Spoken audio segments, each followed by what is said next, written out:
आजादी के बाद से भारत में अनगिनत सामूहिक हत्याएं हुई हैं।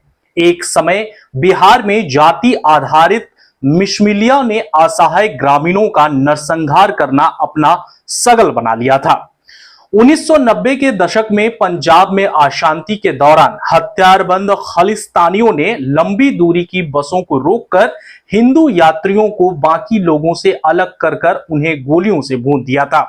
अगस्त 2000 में आतंकवादियों ने अमरनाथ यात्रा कर रहे 36 लोगों को गोली मार दी थी।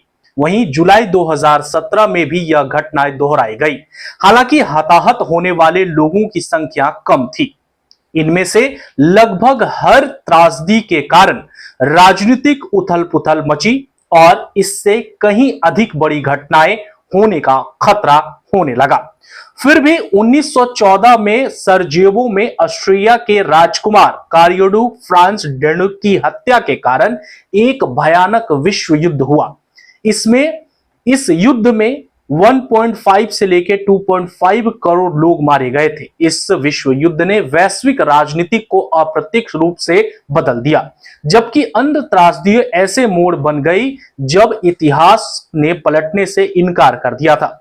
चूंकि दो परमाणु शक्तियों के बीच युद्ध की आशंका वैश्विक समुदाय को भयभीत कर रही थी, इसलिए यह संभव है कि पहलगांव त्रासदी के बाद की स्थिति पूर्ण पैमाने पर युद्ध से पहले ही रुक जाए।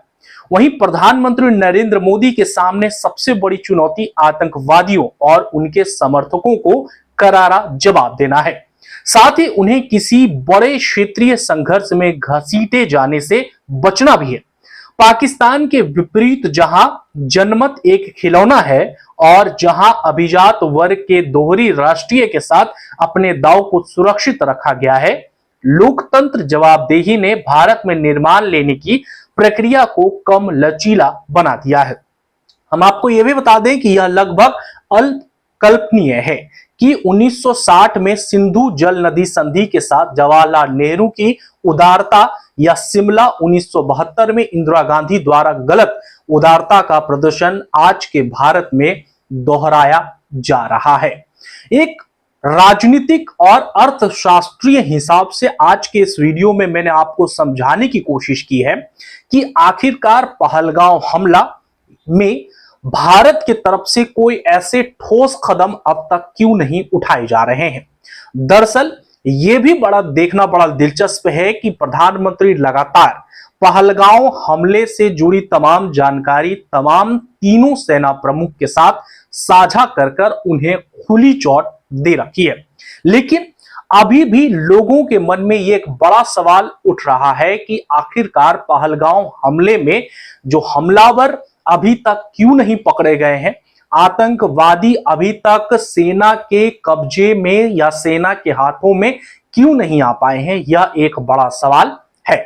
वैसे भारत के तरफ से कूटनीतिक तरीके से और आर्थिक तरीके से पाकिस्तान पर प्रभाव कर दिया गया है।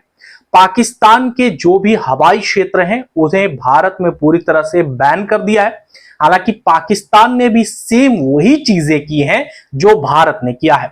भारत ने 2 दिन पहले ही पाकिस्तान से सभी प्रकार के आयात और निर्यात को पूर्ण तरह से बंद कर दिया है। यानी इसको अगर आसान शब्दों में परिशने का हम कोशिश करें तो हम आपको यह बता सकते हैं कि भारत अब किसी तरह का व्यापार पाकिस्तान के साथ नहीं करेगा, ना ही वो किसी तरह का कोई सामान पाकिस्तान से खरीदेगा और ना ही किसी तरह का सामान पाकिस्तान को बेचेगा। यह प्रतिबंध पूरी तरह से भारत में लागू कर दिया गया है। अगर हम भारत और पाकिस्तान के बीच बनी सीमाओं का जिक्र कर लें तो उसमें भी पाकिस्तान और भारत की जो बॉर्डर है उसको भारत की तरफ से पूर्ण तरह से बंद कर दिया गया है। जैसे अटारी है, उस बॉर्डर पर अब जो है पूरी तरह से प्रतिबंध लगा दिया गया है। आपने देखा होगा कुछ दिन पहले जब ये पहलगांव हमला हुआ था, उसी दौरान भारत ने पाकिस्तान से जो लोग भारत आए थे, चाहे वो व्यापार करने के लिए या इलाज करने के लिए आए, उन लोगों को 24 से 48 घंटे का अल्टीमेट दिया गया था कि अब वो वापस अपने देश यानी पाकिस्तान चले जाए। सेम उसी तरह से पाकिस्तान ने भी किया। भारतीयों को कहा कि जो भी लोग पाकिस्तान अभी आए हैं, रह रहे हैं या टूरिस्ट वीजा के साथ है, वो 48 घंटे में भारत चले जाए। यानी कि दोनों देशों के तरफ से जो भी प्रतिबंध लगाए गए हैं वो पूरी तरह से लागू है। लेकिन एक बड़ा सवाल यह भी अभी तक भारत के लोगों के मन में उठ रहा है, आपके मन में भी उठ रहा होगा जो इस वीडियो को देख रहे हैं, कि आखिर भारत की अगली रणनीति क्या है। भारत क्या पाकिस्तान पर युद्ध करेगा?